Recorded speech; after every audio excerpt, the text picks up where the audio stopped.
Good afternoon. I'd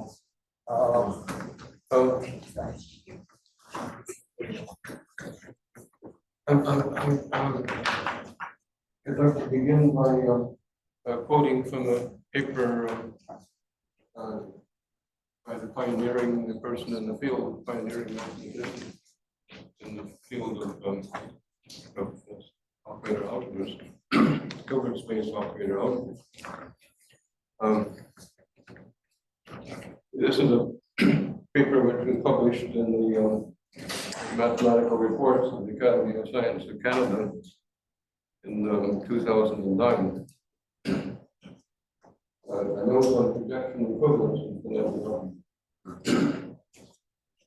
dedicated to the memory of Israel Halpern, the guiding spirit of Canadian functional analysis and a fearless fighter for the freedom of scientists everywhere.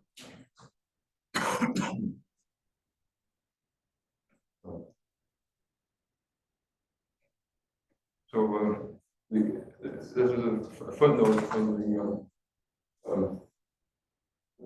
one in the introduction where he says the basic technique introduced by Murray and von Neumann in the analysis of factors, those von Neumann algebras, whose centers consist of scalar multiples of the identity operator I, is that of comparison of projections in the von Neumann algebra R.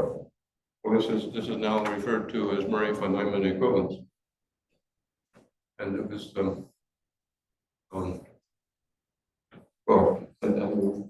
footnote concerns the origin of the notion of Murray-von Neumann equivalence of comparison of projection. From personal conversations with Murray, von Neumann, and Halpern, to whose memory this article is dedicated, this author has concluded that a remark to von Neumann by Halpern was fundamental to the development of the comparison theory of projection. Halpern, as a young mathematician sent to the Institute for Advanced Study in Princeton in 1935 for early guidance by von Neumann, was invited to be a party to the very first discussions von Neumann had with Murray. Murray, too, had been sent to von Neumann as a young postdoc. In those early discussions, von Neumann was setting Murray on the project. It was to become the subject they called rings of operators, and more specifically, the theory of factors. The day following Halpern's remark, von Neumann mentioned to Halpern, excitedly so I am told, that it seemed to lead to significant consequences. He requested Halpern's, well, and it's, and in fact, in hindsight, 90 years ago, one might say it led to both what's called operator algebra theory, a large part of what's called modern algebraic operator algebraic theory, and also what's now called K theory.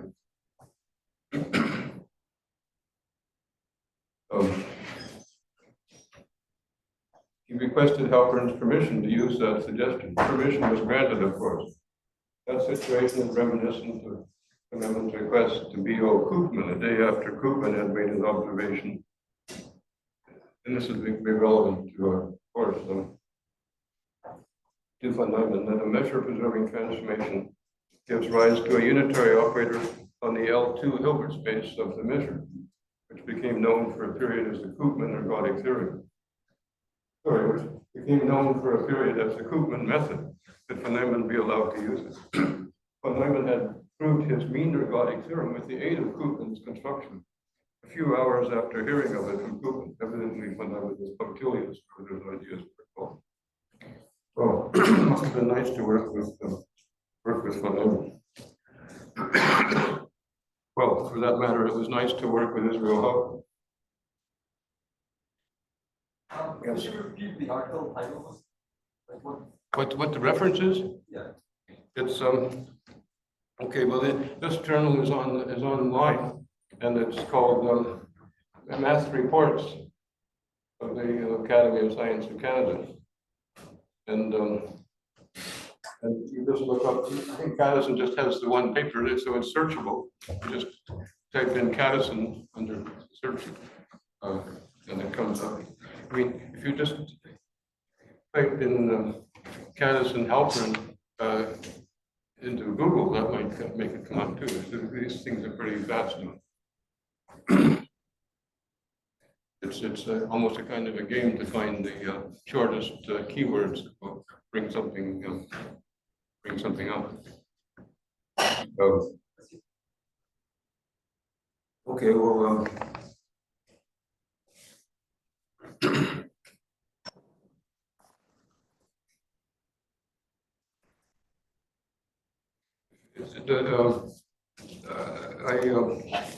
I trust that everyone has the course intro, which mentions gives the reference for the textbook, and the administrative structure of the course,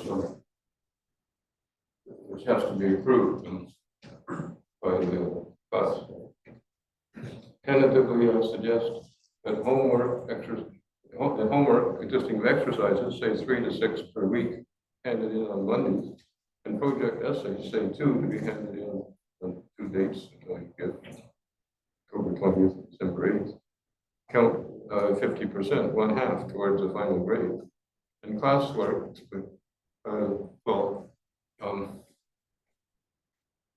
explaining things and maybe asking about things. And so I like to be able to ask people questions. To make that easier, it might be nice if people move, maybe if there's just as many people, then occupying the front 2/3 or half to 2/3 of the seats might be make communication a little easier. I don't mean moving now, but I think that one might consider because for one thing in the back, it's also quite dark, and I'm supposed to be. I'm supposed to get to know people, right? All right. Okay, so I started out by talking about linear algebra and how that's important for case of the course, K-theory, and the main fact in linear algebra being over an arbitrary field, not looking at inner product spaces, so not the spectral theorem, but just looking at the theory of finitely generated vector space matrices. This is it. Well, the single fact. The main fact about linear algebra, a second order statement, which I like to call the fundamental theorem of linear algebra. I think someone else might have seen it on that. One of the basic facts, one of the first order theorems. The second order theorem, the meta theorem, if you like, is that all non-trivial facts in linear algebra, finitely generated vector spaces over an arbitrary field, fixed field, are they're all, if they're non-trivial, then each one of them implies any one of the others. And then, in fact, in a trivial way, they're not trivial facts, but they are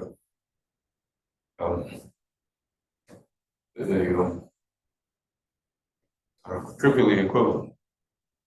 And then this is a very good exercise. So I would suggest taking different formulations of the basic basic fact of what I'm calling different formulations, basic fact in your algebra, and just take 2 of them and then show that one implies the other. If you do it for all possible ordered pairs, then that's the same as proving that they're all equivalent, right? Any one implies any of the others. Okay, but and then you might start off by giving a reasonable count of how many there are. I hope it's not as many as 14. Anyway, one of them, well, there are two ways of formulating this basic fact, which are not usually brought up in an elementary course. Probably never brought up. But one of them is that there's a notion of index for linear operator. If you have a vector space and a linear transformation, linear operator from the space into itself, and there's sometimes it has what's called index. It has, you say the operator has index. This means that kernel and the co-kernel, which is the whole space modulo, the kernel and the co-kernel both have finite dimension, finitely generated. Well, okay, so one statement has two parts. That the vectors, well, if you assume it's vector finitely generated to begin with, then it's a trivial fact, it's an easy fact that every quotient space and every subspace is finitely generated. Also, so having index is automatic, because index means for an arbitrary linear operator means the kernel and the co-kernel are finitely generated. And this is true, the whole space is finitely generated. But conversely, if every linear operator has index, has finitely generated kernel and finitely generated co-kernel, then it must be, then the whole space must be finitely generated. Well, that's quite simple, because if you look at the zero operator, then that's kernel. Its kernel is everything, right? So the kernel has to be finitely generated. You're finished. Conversely, if okay, so it's an exercise. But the point is that if you say that this is straightforward, that every operator has index for a finitely generated vector space. But the important fact now, how many people can know or can want to guess what the property is that's always true for the index?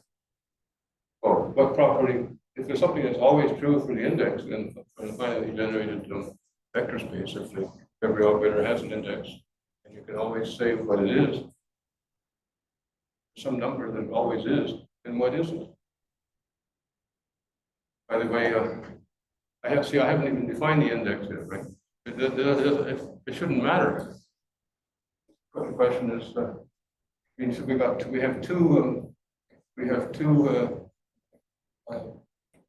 have two spaces, right? We have the kernel and the co-kernel. And each of these has what you might call the smallest number of generators, a fake dimension. Finite. Okay, so you compare these two numbers, the fake dimension of the quotient of the co-kernel and the fake dimension of the kernel. And well, in finite dimensions, in finitely generated space, there's always a simple relationship between these two numbers. Okay, so what is it? Yes. The sum to the dimension. Sorry? The sum to the dimension.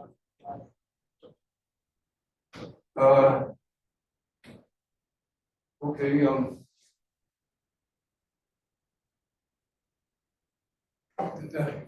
That's what I think what you're meaning to say is that's true for the fake dimension of the kernel and the fake dimension of the image.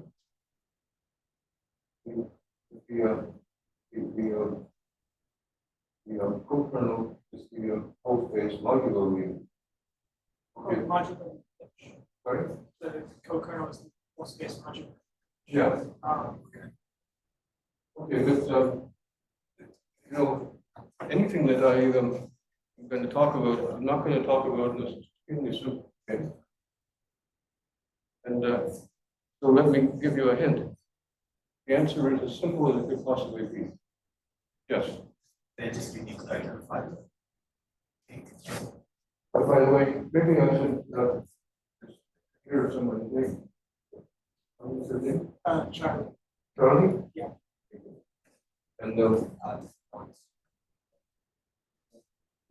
name is Lawrence. Lawrence, okay. And I may have to hear it more than once. Okay. And what was the Uniquely, yes, in fact, this is the grand finale for linear algebra. Find the area vector space if we have every linear transformation. The kernel and the co-kernel are isomorphic. They have the same fake dimension. We're not talking about dimensions yet. That's getting into deeper water. So, in other words, well, they have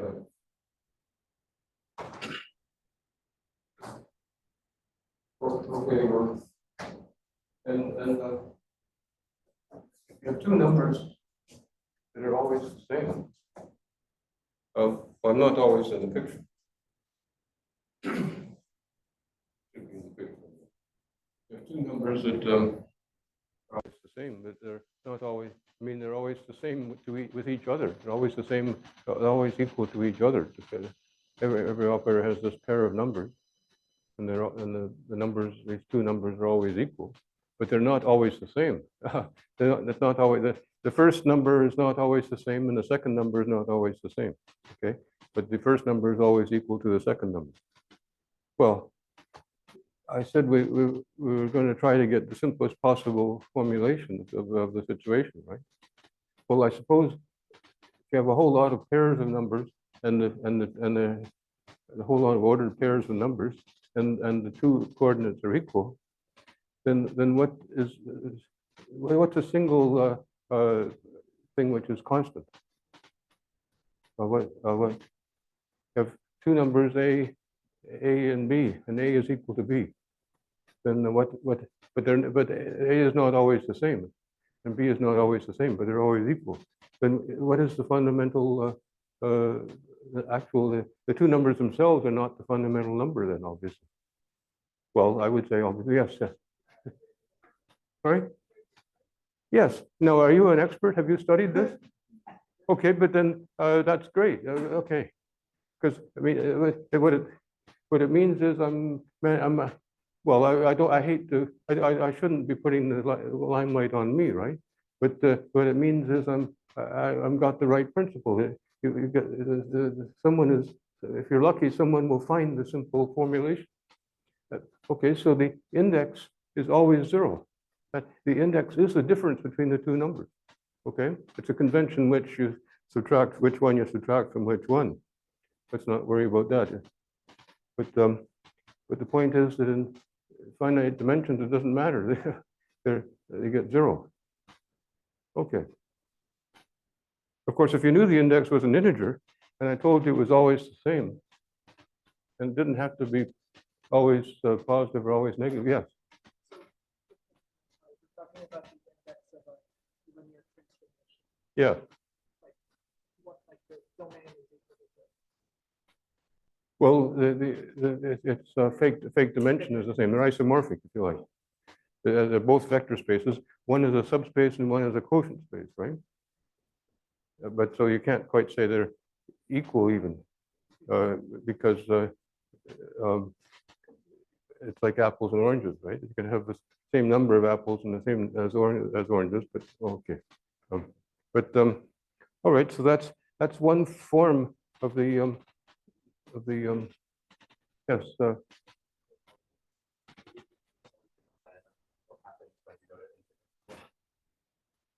Well, okay, this is an exercise. The definition still makes sense. An operator always, any vector space, any linear operator from the space into itself. Okay, it always has a kernel, it's sometimes called a null space, and it always has a co-kernel. And this is not inner product space theory, so you have to take the image and divide out by I'm using the classical language where you don't quotient by something, you divide out by.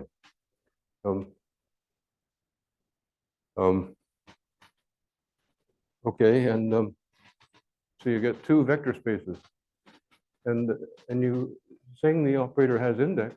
By definition, it means these two vector spaces, the kernel and the co-kernel, are finitely generated. Okay. Now remember what I was going on about on Friday. If you have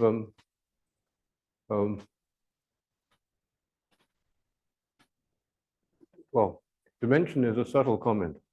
Sorry. The story of dimension is a subtle commentary, but it's very important. But fake dimension, anyone can do fake dimension. Okay. Fake dimension is any vector space has a set of generators. Okay, you could take all the vectors, right?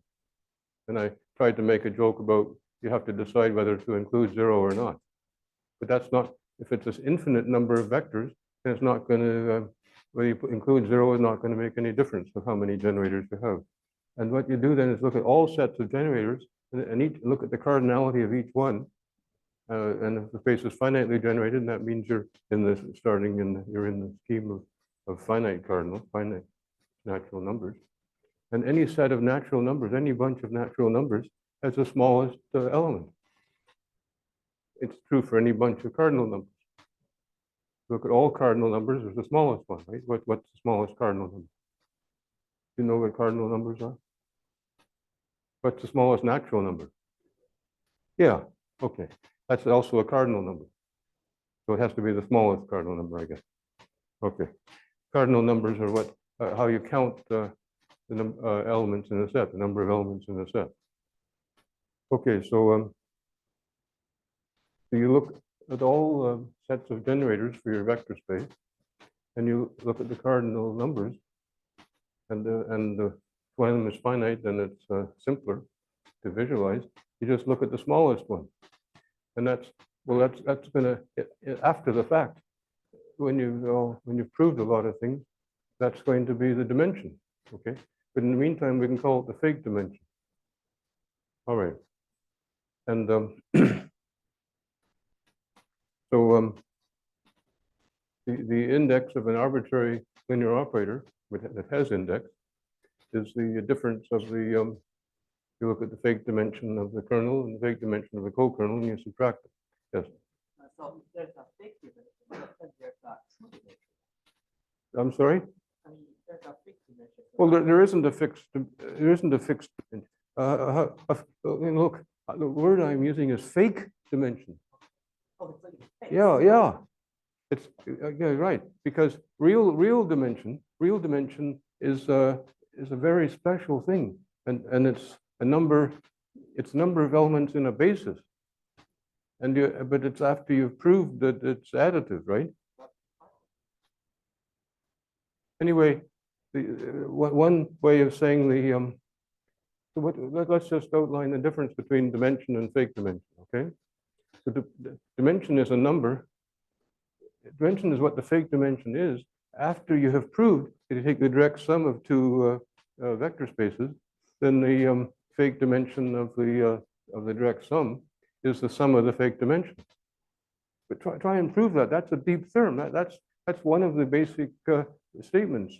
Okay, that's one of the non-trivial statements that are equivalent to all the others. Okay. No, because this is it's an arbitrary field, fixed field. The field is fixed, okay? But the dimension of the vector space, the fake dimension of the vector space, it's before you start worrying about deep theorems, and it's supposed to be a shallow definition, okay? And it's just you look at all sets of generators, which is kind of a joke, right? And then you take the smallest number of elements that you can do, if you can get. So like if it's just a singly generated vector space and it's non-zero, then I guess it's pretty simple to compute that the fake dimension is 1. Okay, good. And so the way you define the index is it's the difference of the fake dimensions of these two spaces, two vector spaces, which are assumed to be uh, finite, finitely generated vector space. Well, it's an exercise that if the whole space is, well, the whole space is not finitely generated. In that case, it's automatic that a quotient is in a subspace. That's a good trivial. That's what I'm calling a trivial statement, which is good to work out. I would really like to see people making notes mentally or on various devices, and including, well, including the class, the mythical piece of paper. And then in their weekly exercise, um, uh, deliveries, maybe include some of these facts that, that some statements are trivial, like there exists a basis, and say for a finitely generated vector space, and also that that one of the suppose you assume, okay, so what's the, I was saying that the index gives you one, the notion of index gives you one formulation of the really important fact about linear algebra, the single really important fact about linear algebra, and that is that um, um,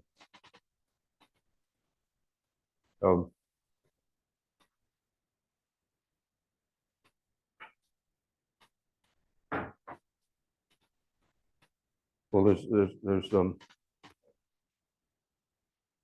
well,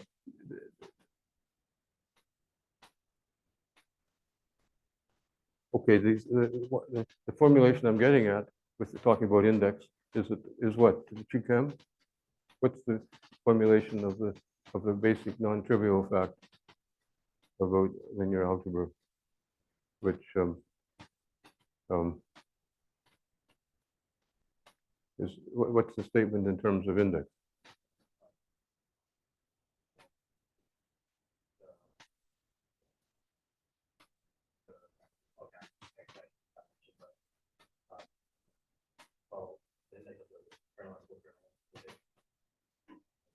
Yeah. Okay. So you're repeating you're doing things up around. You're repeating the definition of index. Yeah. And there's a certain standard convention which which of the two numbers you subtract from the other. It's that maybe is different countries. Wouldn't be sure. Wouldn't be okay. But and that's the notion of index is really fundamental to both to mathematics. There's the index. What is the theorem of the 20th century is sometimes considered to be the index theorem. Okay, or different, or something which is related to it, like the Fermat's last theorem. My understanding is it's related to the index theorem, and the Langland's program is related to the index theorem. So it's too bad. I think it's too bad that index the formulation of the basic fact of linear algebra, that basic non-trivial fact.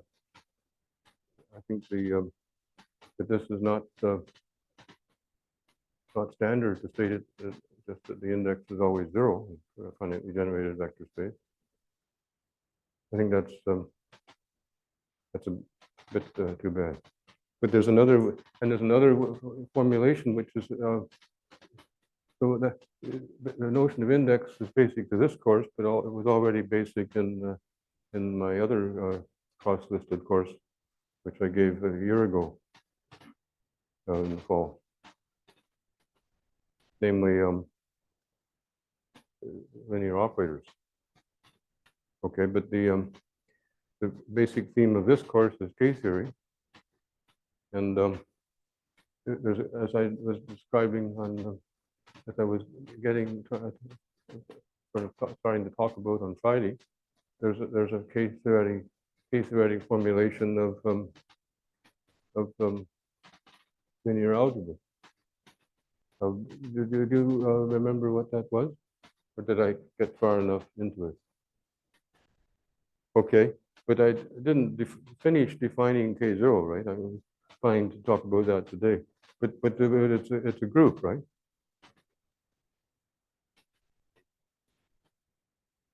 Yeah, it's a group of integers, okay? And if you know that and you know what K0 is, then you know linear algebra.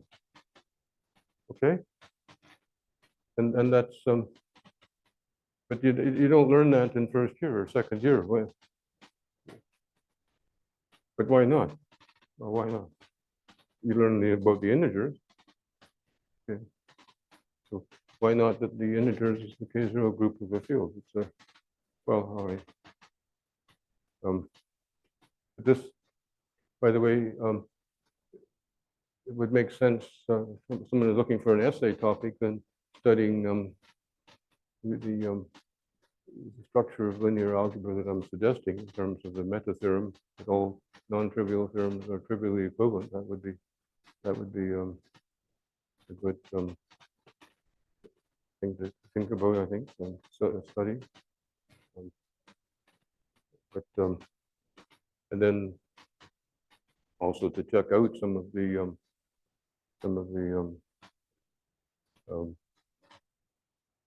trivial, what I'm calling trivial equivalences between different non-trivial facts. One of them being that the fake dimension deserves to be called dimension, because it is the dimension of a direct sum is the sum of the dimensions. Well, okay, and another thing that could this study could involve is the fact this other new formulation of linear algebra that K0 the K0 group, the K0 revealing group of a field, any field, is the group of integers. Well, okay, so what's K0? Well, there are two ways to approach it. One is the way in the textbook, which is and the way that Murray and von Neumann did it, namely to look at projections, projection operators, elements of the algebra. You have an algebra of a ring, which are equal to their squares. Those are called idempotents. If it's a star ring, if it's a ring of operators closed under the adjoint operation, if every operator in the algebra, its adjoint is also there, a star. Well, then a projection is an idempotent element that is equal to its self-adjoint at the same time.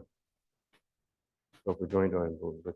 But in the definition of K theory, it works for an arbitrary ring. So maybe to begin with, we look at the case of a unital ring.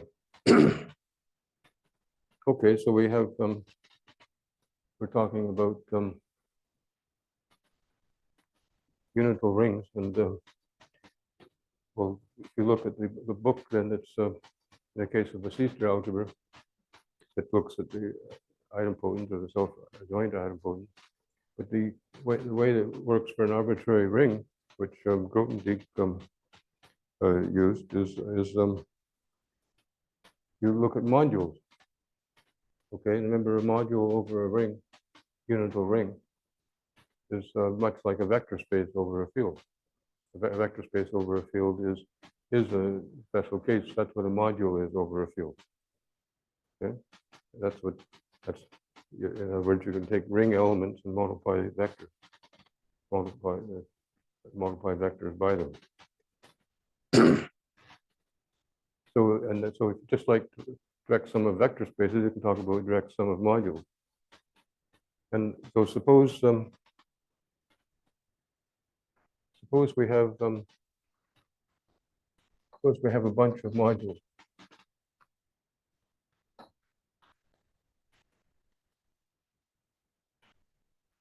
Over a ring, unital ring R.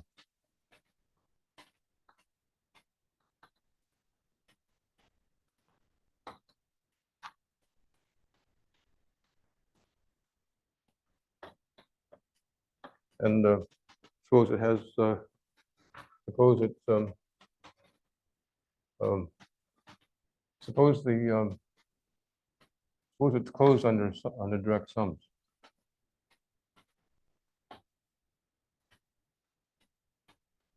Closed under taking direct sum, finite direct sum.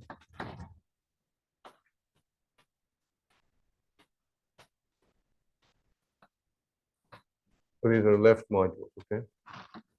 If you could do it, just one side of modules, left modules. You could do it just as well with right modules. And by the way, this is going to give you the same answer as for idempotence. And for idempotence, when you do it for idempotence, as in the book, there's no left and right. There's no left and right. There's no such thing as a left idempotent. Its square is equal to itself. Okay, and whereas a module is either a left module or a right module. If you do this, the construction I'm talking about of a group, a abelian group. Well, at least if it's a special class of modules that one considers in case theory. Here, this is just some arbitrary class of modules, okay, with certain properties. But the ones that are important.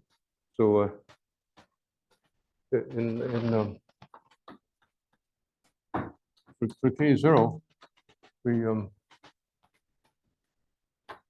consider finitely generated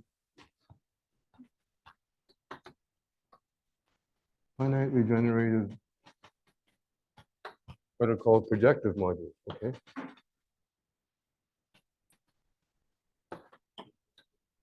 But don't worry about that right now. So projective means a direct sum of a free module, and the free module is a direct sum of copies of the R, okay, of the ring. So we're not going to consider K theory right away. It's just this general construction of an abelian group. But to check that it works in this setting, you want to check that finitely generated projective modules are closed under taking direct sums. Okay, and also we want closed under taking isomorphism. Closed under isomorphism. If you have a module that's in the class and another one is isomorphic to it, it should also be in the class.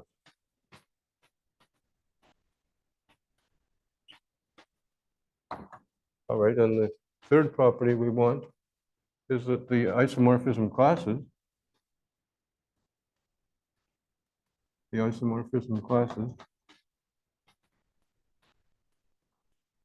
form a set. Okay, and the reason we want them to form a set is that we're going to make them into a group. We're going to define an operation on them, but and it's going to be a nice operation, an abelian operation, associative, and so on. But and they have inverses and a zero element. But if you have something which is not a set, it's just a class which is not a set, then you're not going to get a group, right? The group has to be a set. Okay, well, that's I'm sort of standing back and doing it from a distance, but you never think this conceptual nature of a subject never. Some things, no matter how far you stand back, you can always see them. And you have to take care of them. Okay. But the details like finitely generated projective module being a direct summand of a free module, which is a direct sum of copies of the ring. For instance, here's an exercise. If you have a finite direct sum of, if you take a direct summand of a finitely generated free module, is that the same as taking a finitely generated direct summand of a free module? Okay, it is. It is an exercise. Very easy to think of an exercise, right? Almost anything is an exercise if you look carefully at something. Okay. So so we're saying what what the finitely generated projective modules are and what's the definition. Well, it's a direct summand of a free, it's a finitely generated module, which is a direct summand of a free module, okay? Well, turns out it's a direct summand of a finite direct sum of copies of the ring. And also anytime you do that, you get the finitely generated module, okay? So that's that, I'm just repeating that example of a sort of nitty-gritty type exercise. But what I'm doing here is standing back and just saying, well, more or less I'm standing farther back and not worrying about particular kinds of modules, just general properties. Okay, so the isomorphism classes form a set. So I claim the theorem, they form a group, okay? Not only do the isomorphism classes of these modules form a set, but they form a group. Of course, I have to say what the operation is, right? So what's the operation? How many people? Who wants to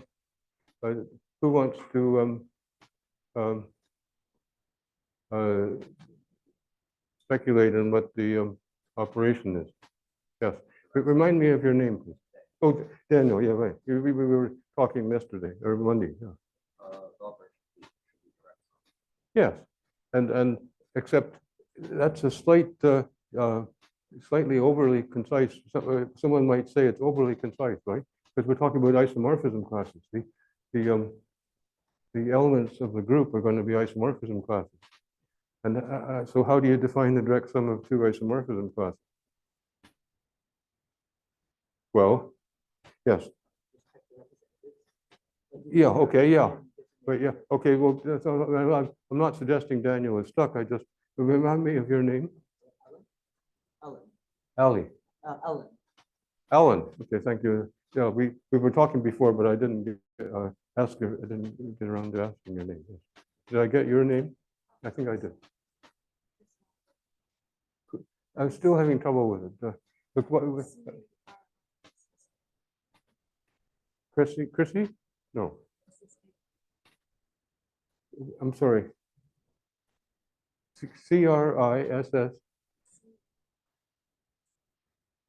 Okay, that's more letters than I can take in. I'm sorry. It was, but send me an email sometime with a question, and then we can have a. By the way, one thing I like to do is hear people through email, okay? And not only the assignments, of course. That's enough. That's already enough. Maybe. Okay, so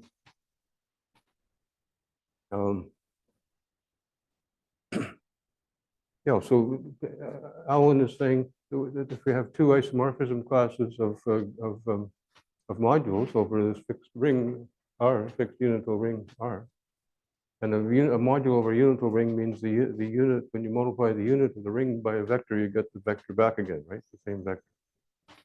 Multiplying by the unit of the ring is the identity operator on the group of vectors.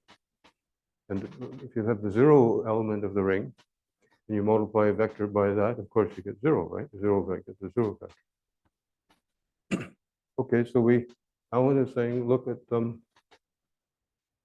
isomorphism classes, and then choose representatives. All right, and we know the representatives are in the class of modules, right? Goes under isomorphism. So if you have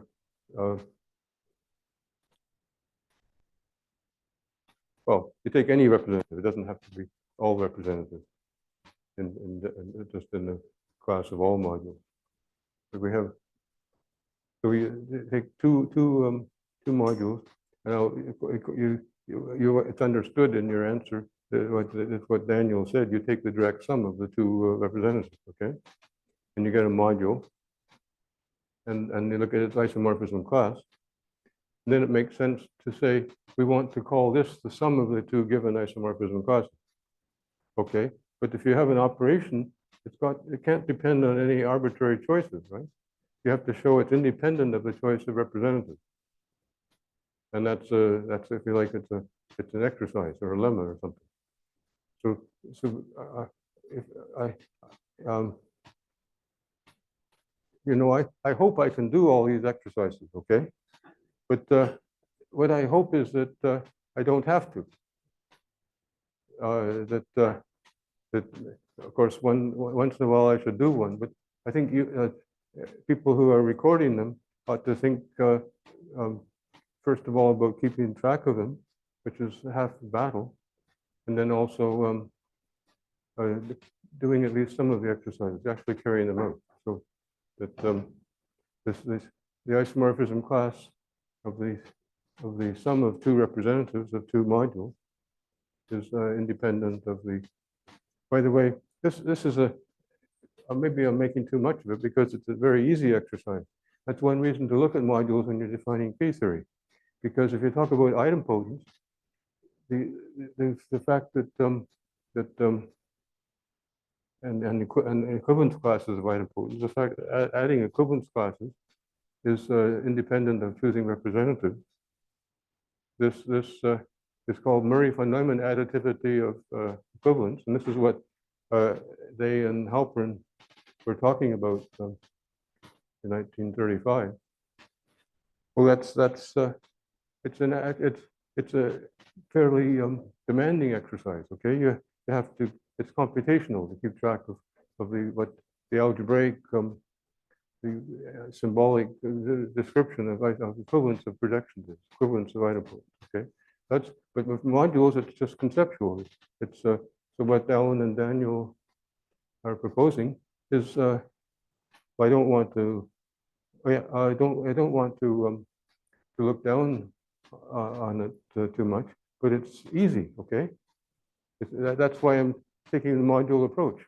That if you have two modules, you look at the isomorphism classes, and you choose two other representatives of those isomorphism classes and take the sum, take their direct sum, then you get the same. What you get is isomorphic to if you took the two original modules. Okay, so you have an operation, and it's.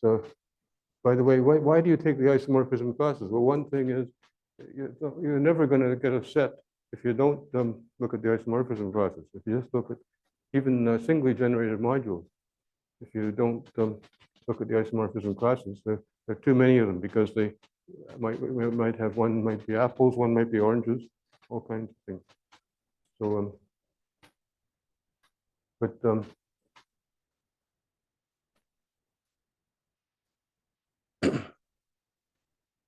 you have the isomorphism classes, and they form a set. So that, except you have to assume that. If we're talking about arbitrary, possibly arbitrary modules, you can't just take arbitrary modules because the cardinal number would be too large. I mean, arbitrarily large, and there's no such thing as the set of all cardinal numbers, right?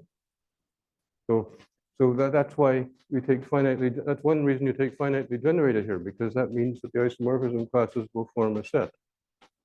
So that was an exercise to check that this bunch of modules satisfies these conditions. Okay. All right. Well, that's this construction of an abelian group, which works for really quite a general class of modules, is of course, if it's over a field, then it would come down. Here's another exercise. If you're talking about over a field, if R is a field, then it would have to be the usual one. Okay, more or less the usual one. I mean, there's just vectors, finitely generated vector spaces. Well, no, they could be countably generated vector spaces, but some fixed bound on the number of generators, and the minimal number of generators. Well, all right, I think that's a good place to stop. We've got K0 of R, okay? It's an abelian group. And it's a functor, okay? So on Friday, we'll whiz through what it means for it to be a functor and prove it's a functor. Unless everyone has proved already by Friday that it's a functor. Everyone know what a functor is?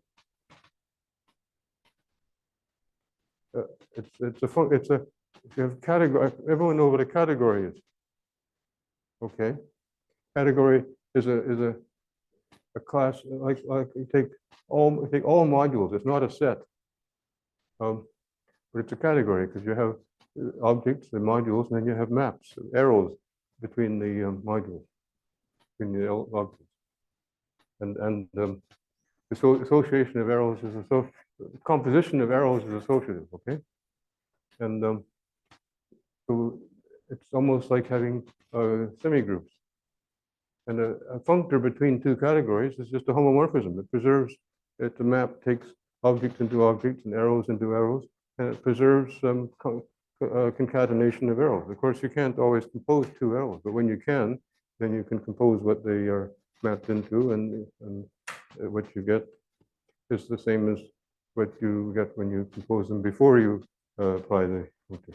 Okay, so that's the K0 R is an abelian group. K0 is a functor, and this functor, this is an oversimplification, but roughly speaking, this functor classifies C-star algebras. Okay, by C-star algebras I mean most ones, and K0 and related things, related functors, but at least well-behaved, suitably well-behaved C-star algebras. Also, Von algebras in a different sense. Okay. So that, and so that's a rough summary of the course. But any naturally, well, I will welcome questions or comments at any time. All right. Well, I guess we're.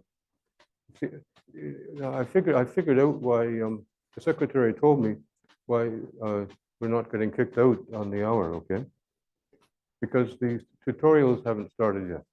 For some reason, these large rooms are booked already for tutorials, but they haven't, which will soon start. So, but we have a tutorial booked in a small room. 61. Well, Mr. Lau will tell you 6180. PA 6180. It has room for 10 or 15 people. If you bring in a few extra chairs, then easily 15 people. And Mr. Lau is a very I highly recommend his tutorial.